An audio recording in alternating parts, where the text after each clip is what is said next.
กับแอวชุติการเหล่าชัยสวทลำปาง FM 97เมกะเฮิรตซ์054 224 556คนเมืองหรือเปล่า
เป็นล้านนามาแล้วเจ้าบ่าย2 โมงจะอีจนถึง3 โมงอยู่กับแอลชุติการเราชัยเจ้า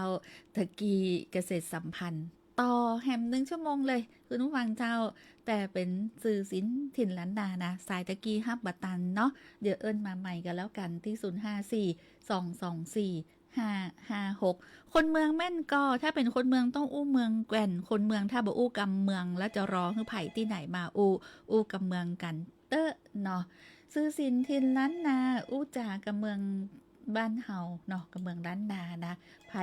ก็อยากอู้แก่นนะคนภาคอื่นก็อยากอู้เมือง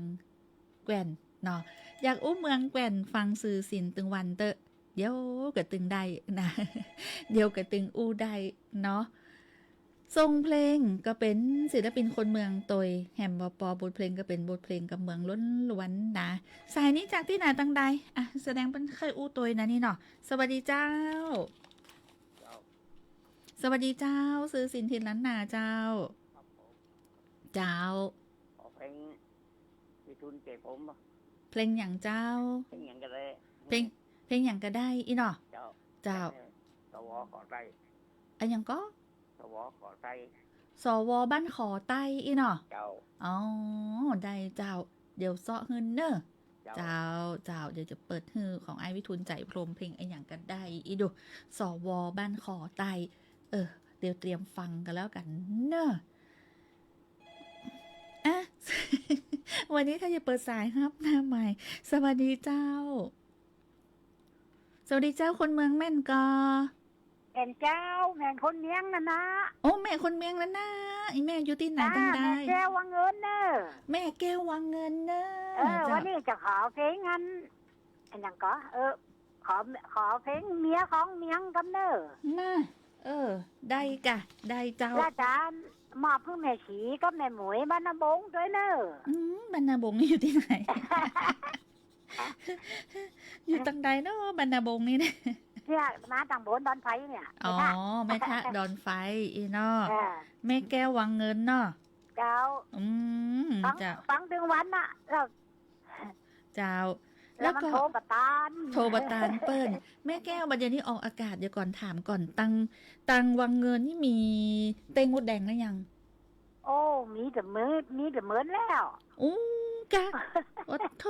แล้วแมงมันเหรอแมงมันแล้วใครแมงมันมีก่อน แมงมันนี่มีก้าบอกว่าข้าบอกมีย้ายมาจะได้ไปที่ไหนอยู่กับบ้านอย่างเดียวแก้มาขามที่แก แกะบะขามดิบบะขามส้มกับบะขามหวาน มาขามส้ม โอ้กิโลตะใดนั่น กิโล35 โอ้จัดแปลงอันละดูอยู่บดายยังได้สตังค์เนาะแสดงว่ามีต้นบะขามนักขนาด มีเหมือนนัก2 ต้นเนี่ย 2 ต้นพวกน่ะขายได้เป็น1,000 โลพวกนั้นเนาะอ่ะ ได้ ได้เจ้าโอ้แม่มีความสุขใครหัว อีนะอันนี้ละนะสิ่งที่ต้องการนะอันไหนที่เป็นความสุขของคุณผู้ฟังแฟนรายการสื่อสินถิ่นล้านนาป่าม่วนนะจวนอูจ๋าภาษากำเมืองล้านนาเฮาอ่ะนั่นนะวันนี้จะเปิดทับสายอย่างเดียวอ่ะสวัสดีเจ้า สวัสดีเจ้าสื่อสินเจ้า คนเมืองแม่นกอ สวัสดีเจ้า เจ้า สวัสดีฮะ วันพุธแล้ว ดู พูดกันว่าพูดกับเมือง เจ้า กับวันพูดกับนัดกันว่าจะพูดวันนี้ อ๋อ ได้ต่อเจ้า ได้ค่ะ ที่แม่ว่าแม่มีปัญหาจะตอบนี่นะ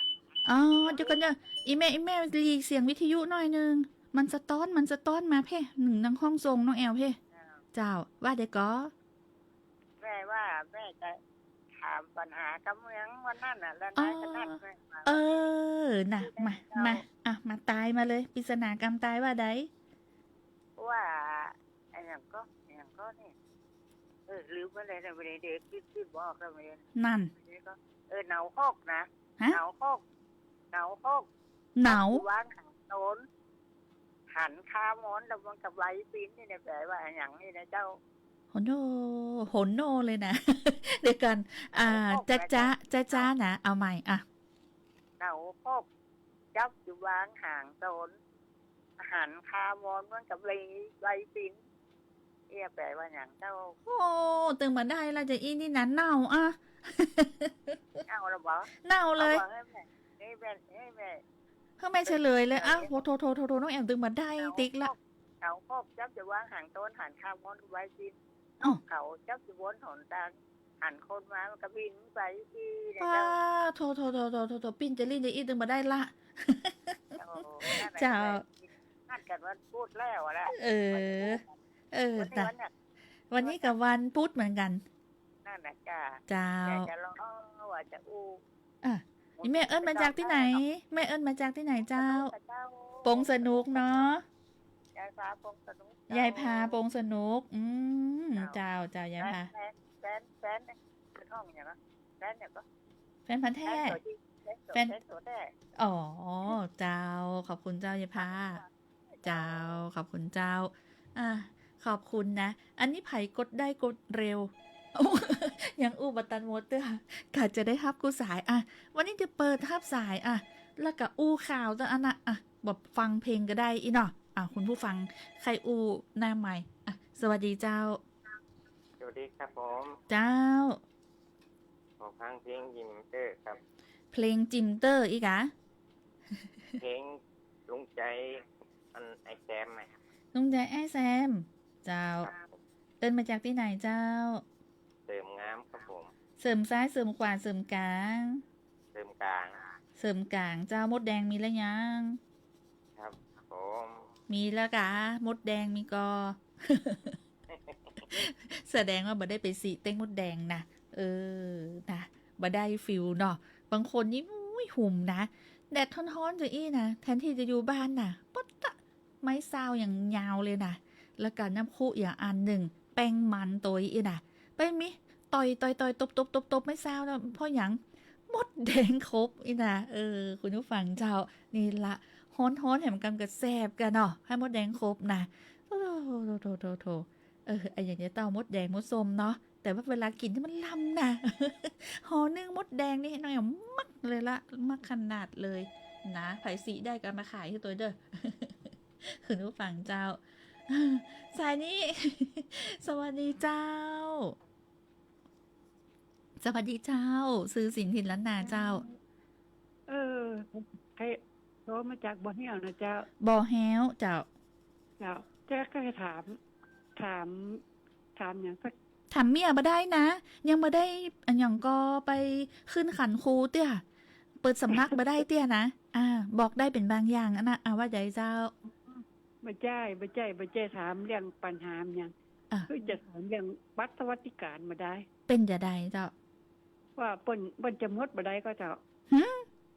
บัตรสวัสดิการจะมุดไม่ได้อีจะฮื้อเปิดที่ว่าเป็นจะเปิดให้ลงทะเบียนใหม่อีเนาะแม่นก็ที่จะต้องแบบทุกคนก็จะต้องลงใหม่ฮะนะเดี๋ยวได้ข้อมูลแล้วจะเอิ้นให้ฟังทั่วหมดเลยนะ เจ้า เจ้าใจเย็นอันนี้คนกลัวบ่ได้สตังค์ กลัวเสียสิทธิ์แม่นก็คนเก่าคนใหม่เป็นจะเปิดให้ลงทะเบียนอย่างนี้มันก็เดียวกันนะคุณผู้ฟังเจ้าไหนนะตึงบอกละ เอาละ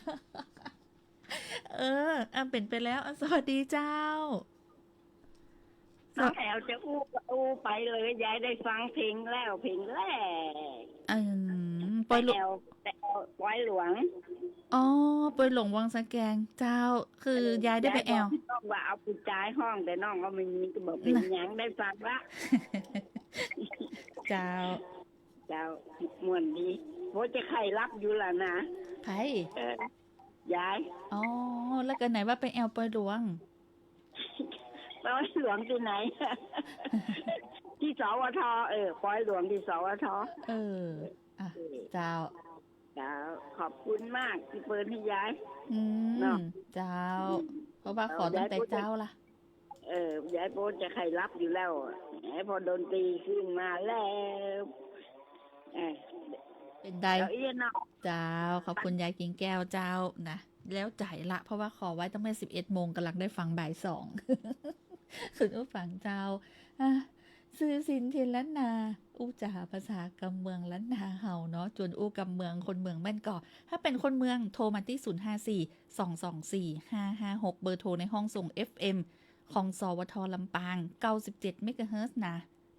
สอเสือวอแหวนทรหารจุดลำปางอันนี้คือชื่อย่อของสถานีวิทยุกระจายเสียงแห่งประเทศไทยจังหวัดลำปางเจ้า0542245556ถ้าดักปิงแล้วจะอู้ข่าวสารแล้วนะ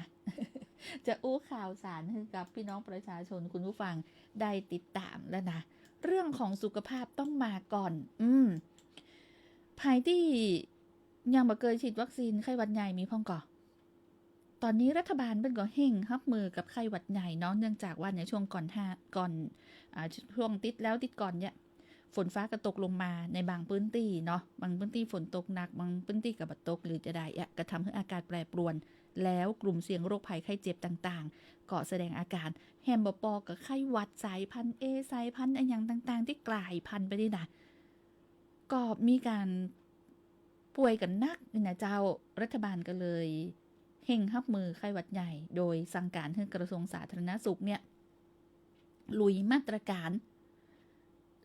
เต็มกำลังแนะนำประชาชนให้ฉีดวัคซีนป้องกันตัวเก่าตัวเนาะในเรื่องของวัคซีนไข้หวัดใหญ่นะเจ้าน้องแอลฉีดไปเรียบร้อยละเนาะแต่คุณผู้ฟังฉีดไปแล้วยังมันบอกว่าเราจะต้องฉีดนะปีน้อยเราฉีดสักเข็มก็ดีเนาะคือได้ป้องกันมีภูมิคุ้มกันเจ้าแต่บางคนนี่ปี 1-2 เดือนก็มีนะดูแลสุขภาพกันตัวบ่ฮู้จะบอกจะได้นะอันนี้คือสิ่งที่ส่งความห่วงใยในช่วงของสื่อสารรัฐบาลไทยถึงพี่น้องประชาชนกู้ปื้นตี้นะเจ้าซื้อสินทินล้านนาสวัสดีเจ้าซื้อสินทินล้านนาสวัสดีเจ้าสวัสดีครับเจ้านั้นขอฟังเพลงสักเพลงหรอเพลงอะไรอย่างเจ้าลาก่อนน้องติ๋มนะเนี่ยลาก่อนน้องติ๋มเจ้าเดี๋ยวซอเฮิรนนะสำหรับคุณผู้ฟังนะเจ้าขอบคุณสมาชิกแฟนเพจโดยที่เข้ามาติดตามนะเจ้าคุณสง่าบอกว่าติดตามอยู่นะครับขอบคุณเจ้าคุณขวัญพี่ชายส่งสติกเกอร์มาคุณสกุลรักเคือนปัญญาพี่เจ๊กธนชาบอกว่าน้องแอลกินข้าวแล้วกาตะกี้ก็จัดรายการ ได้กำลังใจจากคุณผู้ฟังนี่ละนะคือถ้าช่วงที่เรามีรายการหรือว่ามีชั่วโมงติดกันเนี่ยมันจะมีความกังวลน้อยหนึ่งนะกับการที่จะต้องจัดอันอย่างข้อมูลรายการแล้วก็เตรียมอู้จากกับคุณผู้ฟังเนาะเข้านี่จะลืมไปเลย เข้านี่มากินเตื้อจนกว่าจะจัดรายการแล้ว3 โมงถึงจะกินนะเพราะว่ากินมาแล้วในช่วงก่อนเที่ยงเนาะก่อนเที่ยงหันก็เลยบอกค่อยอยากกินข้าวเตื้อหลายคนถามว่าพี่อยากกินข้าวได้ยังนะข้าวตอนก็ว่าข้าวแรงเนาะ คุณขวัญพี่ชัยถามว่าพี่อยากกินข้าวแล้วยังครับผมกินข้าวแล้วนะนะขอบคุณจัดนักเจ้าคุณมนชนกอนันตวระสวัสดีเจ้าคุณมะลิแก้วนะอยู่ที่ไหนก็ฟังได้ติดตามกันได้ฝากกดไลค์กดติดตามตัวเนอะในช่วงของสื่อสินทินล้านนาบ่าย 2 โมงจะอีคนเมืองแม่นก่อถ้าเกิดว่ารายงานตัวว่าผมเป็นคนเมืองเจ้าเป็นคนเมืองแม่เป็นคนเมืองนะเมืองที่ไหนก็ต้องบอกด้วยนะเมืองแม่ทะเมืองศพปาดเมืองเถินเมืองแจ้ห่มเมืองปาดเพราะว่าสำเนียงของแต่ละที่จะแตกต่างกันไปถึงแม้ว่าเขาจะเป็นภาษาไทยถิ่นแต่สำเนียงก็จะเพี้ยนกันไปหมายถึงว่าจะบ่เหมือนกันเป๊ะกำอู้กำจาแต่เขาสื่อสารถึงกันได้เนาะคือบางที่อาจจะอู้จะอี้แฮมตีหนึ่งอู้จะอั้นเนาะนะเจ้าก็แต่สื่อสารเข้าใจกันคนเมียงมันบอกว่าโอ้ยพอแกนตากับหูกันละพอตากับหูถึงใจแต่ว่าถ้าคนภาคอื่นนี่เขาจะพอตาเป็นกับไม่ได้นะเป็นอย่างว่าเขาโมดตาใส่กลายเป็นการซื้ออย่างที่บ่ตรงกันแหมคนผู้ฟังเจ้าซื้อสินทินล้านนาปาม่วนบ่ต้องโทรมาเตือนนะเพราะตอนนี้บ่ได้วางสายคือไผโทรมาเตือน กดไว้อยู่ไปติดตามเพลงนี้ตีขอมาบอกว่าขอเพลงของอ้ายวิทูลใจพรมเนาะเพลงอันหยังก็ได้ก็เอาเพลงนี้ก็แล้วกัน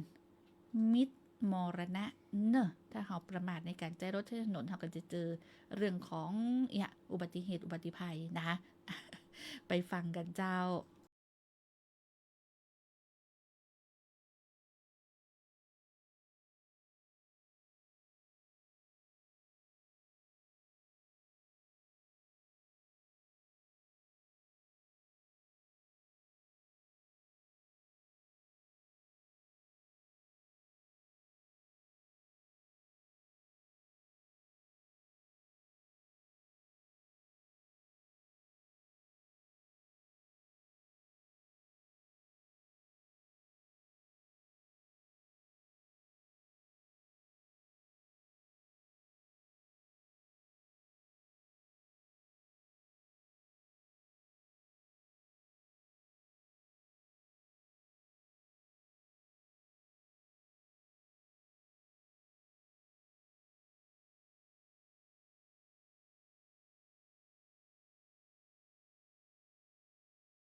มิตรมรณะอีดูบ่ใจเรื่องของตีจะ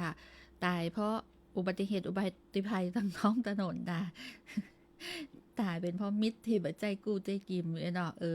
บ่ถูกฝาอย่างเป็นว่าจะอ่านนะ สายตรงจากหอผู้ป่วยเจ้าแฟนรายการเนาะสาวน้อยลายดอยเมืองปานเนาะ สาวลายดอยเมืองปานเข้าผ่าตัดเนาะเป็นการผ่าตัดอะไรอย่างสักอย่างนี่เนาะแล้วก็ตอนนี้ก็นอนพักฟื้นอยู่ที่โรงพยาบาลนะเจ้าแล้วก็เป็นบอกว่าลักเอาวิทยุน้อยมาตัว กลัวบ่ได้ฟังไม่แอวอีโนโอ้ยอย่างมันนะฮะเนาะของหายโวยๆเนอะนะกะอย่างว่าบ่าย2 ถึงบ่าย 3กะอู้วับอยู่เนาะก็ไปเยี่ยมกับไปบ่ได้นะเอาไว้ของหายโวยๆเนอะนะเจ้าจะได้ปิกมาฟังรายการที่บ้านนะเจ้าโรคภัยไข้เจ็บประเดี๋ยวหมอเป็นเก่งหมอเป็นเก่งผ่าตัดแล้วก็หายเจ้านะฮักแต่มีการลักเอาวิทยุน้อยมากว่าบ่ได้ฟังพี่แอลนะน้องท้องเป็นว่าสาวไลดอยสาวน้อยเมืองปานนี่นะที่แต่เป็นมีชื่ออยู่นะเดี๋ยวก่อนเนอะพี่แอลขอพอก่อนลืมชื่อแต่เปิ้นที่ใจใน Facebook นะเจ้าคุณวริษานะเจ้าคุณวริษาของหายบ่อยๆเด้อเป็นบอกขอแหงใจกำลังใจจากพี่แอลโต้ยรอผ่าตัดตะวานะผ่าตะวานี่6 โมงเจ้า57 นาทีเป็นเกี่ยวกับส้นเท้าเนาะอย่างสักอย่างเนี่ยที่มันตายเนี่ยเซลล์มันตายหรือสักอย่างหนึ่งแล้วต้องผ่าตัดนะเจ้าตอนนี้ก็นอนพักฟื้นก็ขอคือเป็นกำลังใจเนาะขอให้หายโวยๆเนอะนะยังมีการลักเอาวิทยุน้อยไปตัว นะคะถ้าบ่เปิดก็คงใจดำได้เด้อละพี่แอลนี่นะว2 ว8นะว่าฟังอยู่เด้อปะได้ฟังก่อนเจ้าหายโวยๆนะคนที่อยู่รักษาตัวที่โรงพยาบาลบ่ใช่เฉพาะคุณวริษาสาวลายดอยเมืองสาวน้อยเมืองป่านนี่นะ คนอื่นๆตัวท่านอื่นๆตัวเนอะ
เนอร์นะเจ้าสำหรับสาวรายดอยเมืองปานนี่นะคุณขวัญพี่ชัยก็บอกพี่แอลอู้ข่าวงานสลุงหลวงกองในปีเมยเมืองเนอะ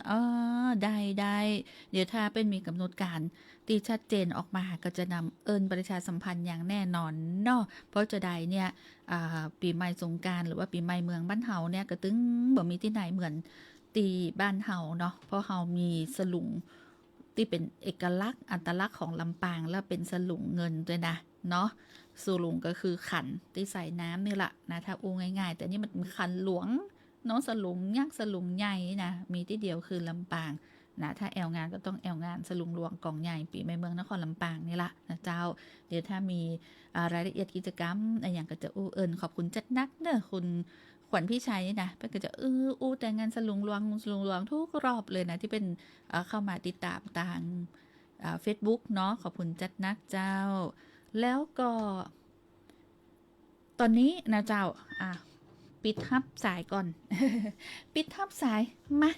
คนเมืองอู้ข่าวสักกรรมเนาะเพื่อฮือได้ฮับฮู้ฮับทราบคนเฮานะจะฟังเพลงอย่างเดียวบ่ได้นะ จะฟังเพลงอย่างเดียวบ่ได้เขาจะต้องติดตามข้อมูลข่าวสารนะติดตามข้อมูลข่าวสารในประเด็นต่างๆที่เกิดขึ้นโดยเฉพาะเรื่องอันยังที่เป็นนโยบายภาครัฐที่พี่น้องประชาชนต้องฮู้คนเมืองอู้ข่าวฮือได้ฮู้ทราบกันเจ้าตอนนี้คณะรัฐมนตรีได้พิจารณาอนุมัติหลักการร่างกฎกระทรวงการขออนุญาตทำงานการออกใบอนุญาตทำงานและการจ้างงานและการจ้างการทำงานของคนต่างด้าวฉบับที่พศนะเจ้าซึ่งมีสาระสำคัญเป็นการแก้ไขกฎกระทรวงการขออนุญาตทำงานการออกใบอนุญาตทำงานและการจ้างการทำงานของคนต่างด้าวพุทธศักราช 2563 เพื่อปรับปรุงหลักเกณฑ์การรับใบอนุญาตทำงานของคนต่างด้าวเพื่อเป็นการอำนวยความสะดวกลดขั้นตอนและลดภาระค่าใช้จ่ายที่บ่จำเป็นเจ้าสาระสำคัญก็มีอยู่ว่าปัจจุบันเนี่ยคนต่างด้าวที่ประสงค์จะเข้ามาทำงานในประเทศไทยจะต้องได้รับใบอนุญาตทำงานเหียก่อนโดยกฎกระทรวงการขออนุญาตทำงานการออกใบอนุญาตทำงานและการแจ้งการทำงานของคนต่างด้าวพุทธศักราช 2563 เนี่ยได้กำหนดจ้องตางในการขอใบอนุญาตทำงานไว้หลายวิธีอย่างเช่นคนต่างด้าวมายื่นดำเนินการด้วยตัวเก่านายจ้างมายื่นดำเนินการแทนคนต่างด้าวยังได้กระตามกฎกระทรวงดังกล่าวได้กำหนดเมื่อเจ้าหน้าที่ได้ออกใบอนุญาตทำงานแล้วคนต่างด้าวที่ขอใบอนุญาตทำงานต้องมารับใบอนุญาตทำงานที่กรมการจัดหางานด้วยตนเองทำให้คนต่างด้าวบ่ได้รับความสะดวกในการรับใบอนุญาตและเป็นการเพิ่มภาระในการไปติดต่อราชการแถมทั้งทำให้นายจ้างผู้ประกอบการต้องประสบกับปัญหาภาระค่าใช้จ่ายที่เพิ่มขึ้นจากการเดินทางของลูกจ้างต่างด้าวเพื่อไปรับใบอนุญาตทำงานหรือต้องหยุดกิจการเพื่อให้ลูกจ้างต่างด้าวเดินทางไปรับใบอนุญาตทำงานทำให้บ่สามารถประกอบกิจการได้อย่างต่อเนื่องกระทรวงแรงงานจึงได้เสนอร่างกฎกระทรวงขออนุญาตทำงานการออกใบอนุญาตทำงานและการแจ้งการทำงานของคนต่างด้าวฉบับที่พศเพื่อแก้ไขกฎกระทรวงดังกล่าวโดยปรับปรุงวิธีการรับใบอนุญาตทำงานของคนต่างด้าวที่เข้ามาทำงานในราชอาณาจักรทุกประเภทรวมถึงคนต่างด้าวที่เข้ามาทำงานเกี่ยวกับการถ่ายทำภาพยนตร์ต่างประเทศและการจัดงานเทศกาลดนตรีโดยมีสาระสำคัญเป็นการยกเลิกการรับใบอนุญาตทำงานของคนต่างด้าวจากที่กำหนดให้คนต่างด้าวต้องเดินทางมารับใบอนุญาตทำงานด้วยตัวเก่านั้นกรมการจัดหางานจะกำหนดวิธีการให้คนต่างด้าวสามารถรับใบอนุญาตทำงานได้อย่างเช่นให้คนต่างด้าวสามารถมอบอำนาจให้ผู้อื่นรับแทนรับผ่านทางไปรษณีย์หรือทางออนไลน์เพื่อให้เกิดความยืดหยุ่นและก็ลดข้อจำกัดของการดำเนินการดังกล่าวตลอดจนเพื่ออำนวยความสะดวกให้แก่คนต่างด้าวและผู้ประกอบการให้คนต่างด้าวสามารถดำเนินการรับใบอนุญาตทำงานด้วยวิธีการที่สะดวกยิ่งขึ้นเจ้าอันนี้เป็นการปรับปรุงเนาะปรับปรุงใน เรื่องของกฎกระทรวงใหม่นะเจ้าการขออนุญาตทำงานการออกใบอนุญาตทำงานการแจ้งการทำงานของคนต่างดาวเจ้าคนเมืองอู้ข่าวเล่าให้กับพี่น้องประชาชนคนลำปางได้ครับรู้หรือว่านายจ้างผู้ประกอบการหนอที่มีลูกจ้างเป็นคนต่างดาวได้ครับรู้รับทราบว่าประเดี๋ยวนี้มอบอำนาจไปก็ได้เนาะหรือว่าจะต่างออนไลน์ก็ได้หลายช่องต่างละเพื่ออำนวยความสะดวกให้กับเป็นบอกว่าให้กับคนทำงานที่เป็นคนต่างดาวเนาะอันนี้ก็กำลังอนุมัติเนาะคณะรัฐมนตรีอนุมัติร่างนะตอนนี้อนุมัติร่างกฎกระทรวงใหม่ละนะเจ้าบอกให้ฟังเนอซื้อสินทินล้านนาไฟกระพริบแดงวางสายละเนาะอูข่าวแล้วจ่ายละคือคุณผู้ฟังได้ครับหูเจ้าประเด็นในอย่างที่เฮงด่วนก็จะนำมาเดียวกันเนอสำหรับเรื่องของบัตรสวัสดิการแห่งรัฐเดี๋ยววันพุธมาเล่าให้ฟังนะเจ้าสำหรับแฟนรายการที่ถามหน้าใหม่ตะกี้เนาะวันนี้ซื้อสินทินล้านนาขอบคุณจัดนักขอบคุณจัดหลายขอบคุณบดายทรงความห่วงใยฮือต้านี่ในรายการซื้อสินทินล้านนาเจ้าวันพุธปิกมาปากกันเหมือนเดิมบ่าย 2 โมงถึง 3 โมงทาง FM 97 เมกะเฮิรตซ์วิทยุแห่งประเทศไทยฮือความรู้กู้ความสุขสวัสดีเจ้า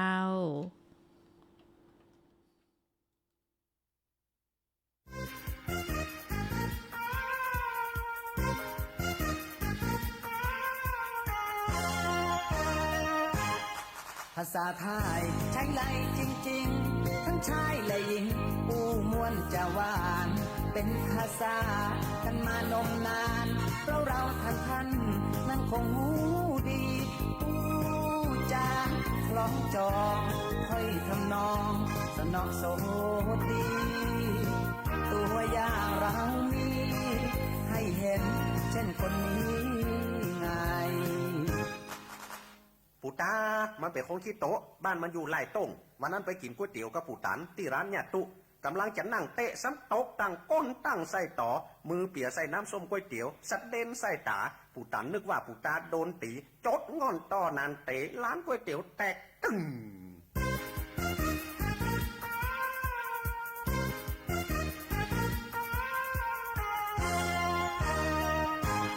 ยกตัวอย่างให้ท่านได้ฟังขออย่าได้จริงจังอาจพลาดพลั้งไปบ้างให้ท่านสนุกจะได้สุขใจจังชีวิตเรายังสู้ต่อไปโลกยังน่าอยู่ทำใจหดหู่อยู่ทำไมฟังคนต่อไปว่าไงพ่อไฟลืมฟืนไอ้โสมมันเป็นคนขี้สุยบ้านมันอยู่หนองแซะวันนั้นไปดูคอนเสิร์ตกับไอ้โสนที่บ้านแม่สากำลังเต้นมันอย่างสุดๆไอ้ซวยหันบะซอบโดดใส่ไอ้สมสวกซอกซับไอ้ซวยจักมิดซุยเสียบไอ้สมฉากเข้าใส่อย่างหลังสวนไอ้ซวยมิดซุยบะซะเชือนไปเฉียวไอ้สมเสียวนึกว่าเสียยังเสียศูนย์นักอะ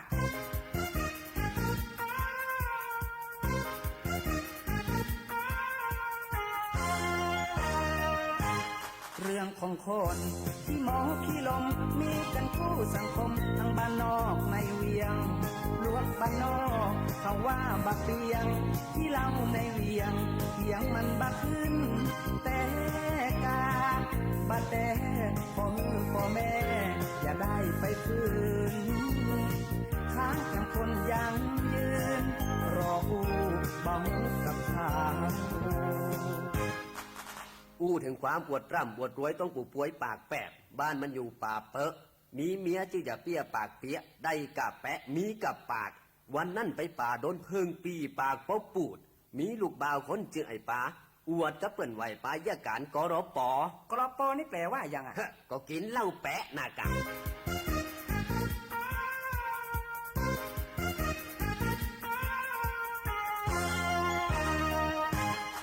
เพลงนี้ที่ผมร้องไป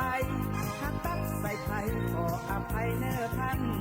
ฟังเอาม่วนอย่าได้ด่วนรำคาญนึกว่าสงสารนักร้องบ้านเฮาเอาไว้แก่งอมเอา ไว้กล่อมเมื่อยามท่านเหงาไปก่อนเน้อหมู่เฮาคราวหน้าจะมาแค่